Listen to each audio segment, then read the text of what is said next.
Assalamualaikum warahmatullahi wabarakatuh. Hai, perkenalkan, kami dari kelompok 6 yang beranggotakan saya sendiri, Belinda Anastasia Dedera, dan Devika Julia Manda. Di sini kami akan menjelaskan tentang implementasi nilai kemandirian.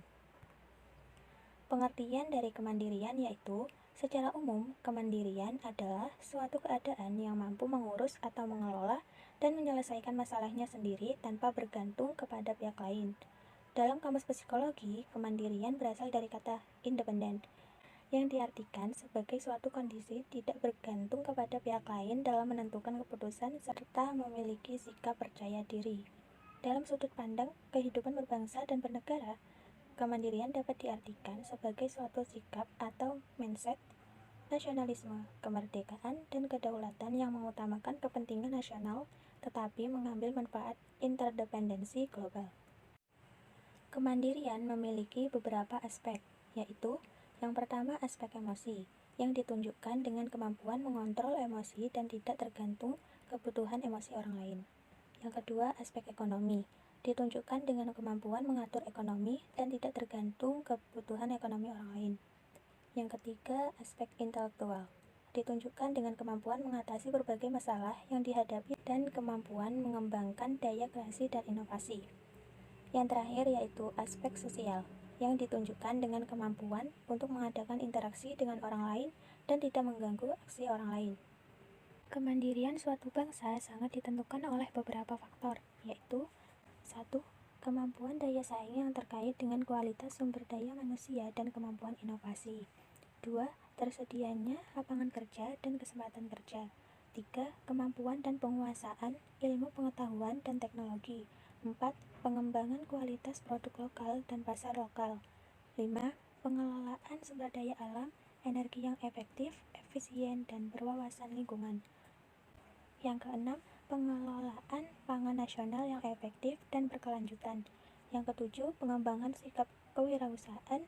Dan yang terakhir yaitu berperannya generasi muda dalam pembangunan bangsa mandiri. Ciri-ciri untuk mengetahui sejauh mana tingkat kemandirian yaitu yang pertama, tanggung jawab. Sejauh mana tanggung jawab tersebut telah benar-benar dilaksanakan melalui tindakan yang dilakukan dan dihasilkan. Yang kedua yaitu independensi, sejauh mana kemampuan untuk tidak bergantung kepada otoritas atau pihak lain, mencakup ide dan kemampuan mengurus diri sendiri, serta menyelesaikan masalahnya sendiri. Yang ketiga yaitu otonomi atau kebebasan untuk menentukan keputusan sendiri, yaitu kemampuan menentukan arah sendiri atau self-determination. Berarti mampu mengendalikan atau mempengaruhi apa yang akan terjadi kepada diri sendiri. Yang keempat yaitu keterampilan memecahkan masalah. Dan yang kelima, dengan dukungan dan arahan yang memadai, terdorong untuk mencapai jalan keluar bagi persoalan praktis rasional.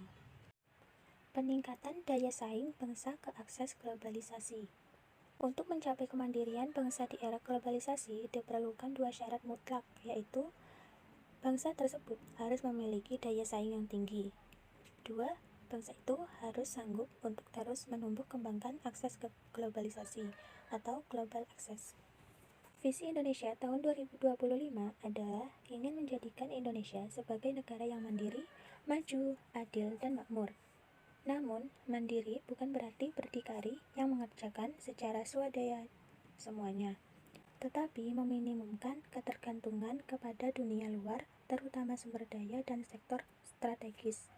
Oleh karena itu, kemandirian harus diartikan sebagai upaya untuk mendayagunakan segenap potensi nasional yang melingkupi seluruh potensi lokal sesuai kearifan lokal, dengan tetap membuka ruang kemitraan dengan pihak asing selama memiliki manfaat yang tinggi bagi kepentingan nasional. Selanjutnya, perluasan kesempatan kerja. Perluasan lapangan kerja dan angkatan kerja sangat diperlukan untuk mengurangi dan mengatasi kemiskinan serta kesenjangan ekonomi guna mewujudkan keadilan sosial. Oleh karena itu, perluasan lapangan kerja dan angkatan kerja perlu ditingkatkan dan dimantapkan seluas mungkin melalui langkah-langkah yang bersifat umum, regional, sektoral, maupun khusus. Langkah bersifat umum meliputi kebijaksanaan produksi, investasi, fiskal, moneter, perdagangan, harga, upah pekerja, dan lainnya. Langkah regional meliputi upaya untuk mendorong pertumbuhan dan perluasan lapangan kerja di setiap daerah serta pengembangan jumlah dan kualitas angkatan kerja dengan memanfaatkan seluruh potensi pembangunan di daerah.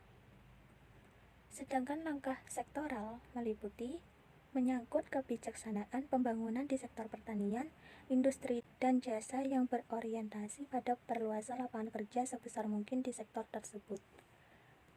Langkah yang bersifat khusus meliputi berbagai kegiatan bantuan pembangunan, serta kegiatan padat karya, dan lain-lain. Selanjutnya, penguasaan ilmu pengetahuan dan teknologi.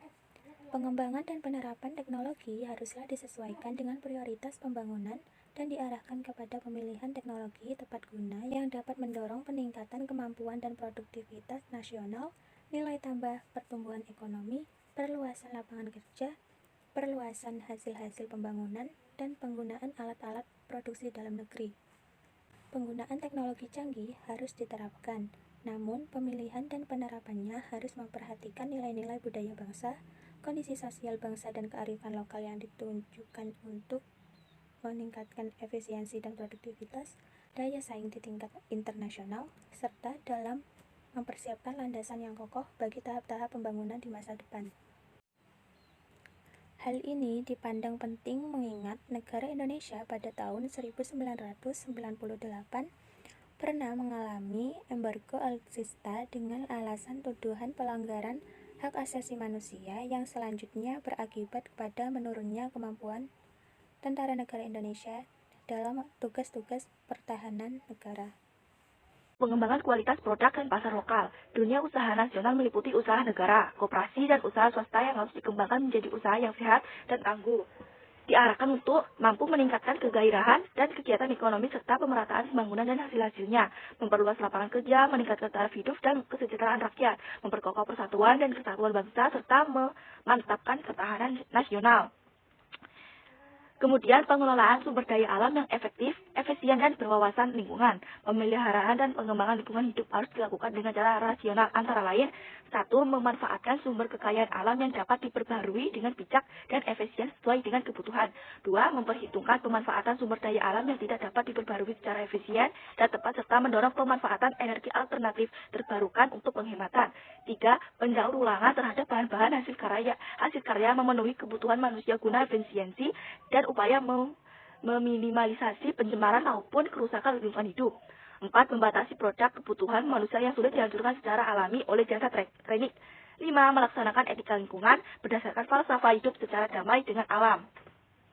Kemudian pengelolaan energi dan pangan nasional yang efisien, efektif, dan berkelanjutan. Dalam rangka efisiensi, perlu dicarikan solusi dan alternatif penggunaan energi terbarukan, penetapan harga minyak, penggunaan alat yang hemat energi, dan sosialisasi penghematan energi secara nasional. Sedangkan penggunaan dan pemanfaatan sumber-sumber energi alternatif seperti air, batu bara, gas alam, panas bumi, dan energi yang bersumber dari nabati harus dikembangkan untuk efisiensi, menggunakan minyak bumi, dan memperhitungkan kelestarian alam dan lingkungan hidup. Kemudian, pengembangan sikap kewirausahaan. Untuk menopang keberhasilan pembangunan nasional, diperlukan pengembangan sikap kewirausahaan yang kuat dari masyarakat yang berfungsi sebagai partner pemerintah maupun perluas akses para nasional dan internasional. Di samping itu, juga berperan untuk meningkatkan kerjasama antar negara melalui dunia usaha, karena kewirausahaan merupakan suatu rangkaian kegiatan untuk menciptakan nilai melalui 1. Pengenalan pasar, 2. Memanfaatkan peluang bisnis, 3. Manajemen pengambilan risiko terhadap pasar, 4. Komunikasi yang efektif, 5. Manajemen mobilisasi SDM, keuangan sarana dan lokasi. Kemudian peran generasi muda dalam pembangunan bangsa mandiri. A. Meningkatkan pemantapan nilai-nilai kebangsaan terhadap generasi muda meliputi pelajar, mahasiswa, dan organisasi kepemudaan. 2. Yaitu B. Membangun karakter kebangsaan di kalangan generasi muda melalui lembaga pendidikan formal, non-formal, dan informal. C. Kurikulum di lembaga pendidikan perlu meningkatkan jumlah pembekalan materi pelajaran secara kebangsaan, keagamaan, etika. 4. Konsensus dasar bangsa. D. Meningkatkan program-program yang berkaitan dengan lomba prestasi, kreasi, dan hasil inovatif di kalangan pemuda serta ajang olahraga dan ajang kepemudaan yang memungkinkan terjadinya interaksi sosial di kalangan pemuda. Sekian, itu saja dapat saya simpulkan. Wassalamualaikum warahmatullahi wabarakatuh, dan terima kasih.